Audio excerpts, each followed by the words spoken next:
We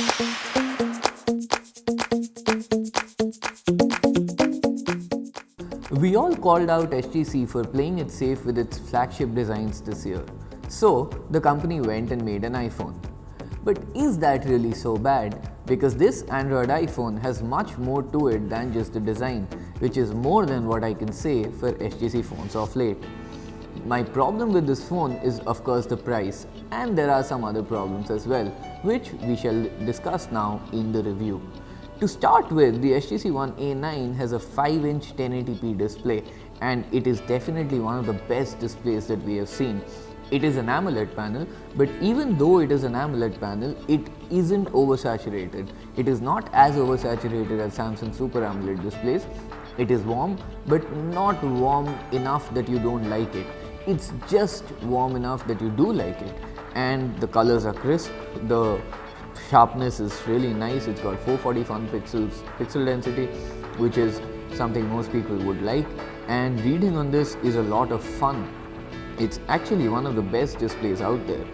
What I don't like though is that even though it has a 5-inch display, this phone is just too big.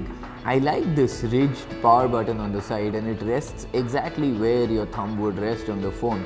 And overall the design should look nice to most people. You of course have to get over the fact that it looks like an iPhone, but it should attract most people. My problem is that this phone is much bigger than the iPhone 6 or the 6s and a little smaller than the iPhone 6s Plus. That's not really a very good place to be in. In a lot of situations, for example when you're in bed or when you're lying down and using this phone, or just sitting awkwardly, this phone can be a little unwieldy, and that's not something that most of us would like with our phones. The metal body also combined with the slimness of the phone makes it slip out of your hand sometimes, and that's another thing that many may not appreciate from a phone that costs 30,000 rupees. But overall the design is definitely good. It's light enough, it weighs 143 grams, which should be fine for most people, and it's 7.3 mm slim, which should again be good enough for most people. And like I said, I really like this display. It's powered by a Snapdragon 615 processor, and this is one of the first phones apart from the Nexus devices to have Android Marshmallow out of the box. And that says something about HTC and its pedigree. The manufacturer was the first to create an Android phone, and here it is, the first to create a phone running Android 6.0 as well. But having said that, there are some customizations and enhancements that HTC has done which most likely make Android Marshmallow much more useful on this phone. For example, for regular usage, this phone almost never shows any lags, and that is something we can't really say about Snapdragon 615 phones till now. The closest I've seen any phone come to this is the Moto X Play, and even the Moto X Play doesn't perform so well. I'm not saying there are not lags. There are lags over some time after I've filled up the device almost to the brim. There are some lags, but those lags are really not noticeable, and those lags will occur on most Android phones today.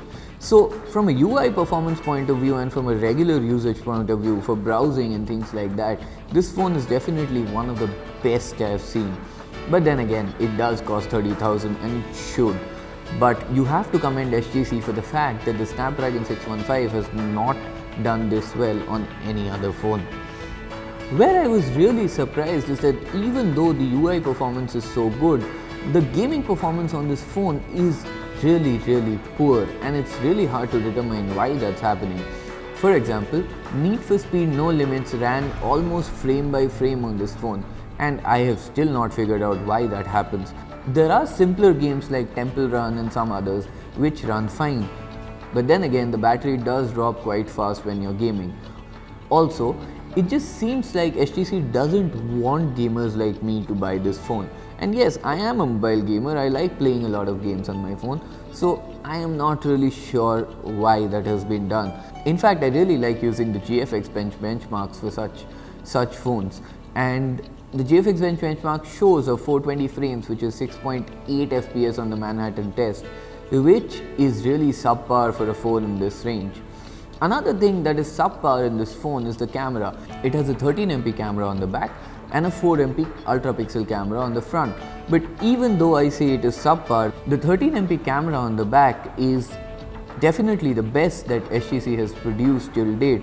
But having said that, it's still subpar in terms of overall competition. You know, there are phones like the OnePlus 2, the Chico Qtera, the Honor 7 and the Utopia, which are much cheaper than this phone and can take much better pictures. Under normal light, the HTC One A9 does take pretty good pictures and they are quite nice, and most people will not have a problem with it. But if I put these pictures side by side with the Utopia and the OnePlus One, you will realize that the OnePlus One and the Utopia and the other phones I mentioned are much ahead of this phone. Also, the low light performance on the HTC phone is still really subpar. It does not do very well. So while HTC has come a long way in terms of the camera performance on this phone, and it's better than its flagship M9 Plus and M9 phones, this is still not the best camera in the market, which again brings the 30,000 price point into question. So even though I really like this phone, I really like using this phone as my daily driver, I wouldn't buy it. I would simply not buy it because 29,990 seems a little too much for a phone that does not have the best camera in this price range and doesn't even come close to having the best cameras in this price range. Also because I am a mobile gamer and I won't really like the fact that my phone can't play the best games out there. And that is something that is a real drawback for this phone. So I can't explain the pricing, so I can't really recommend this phone to you.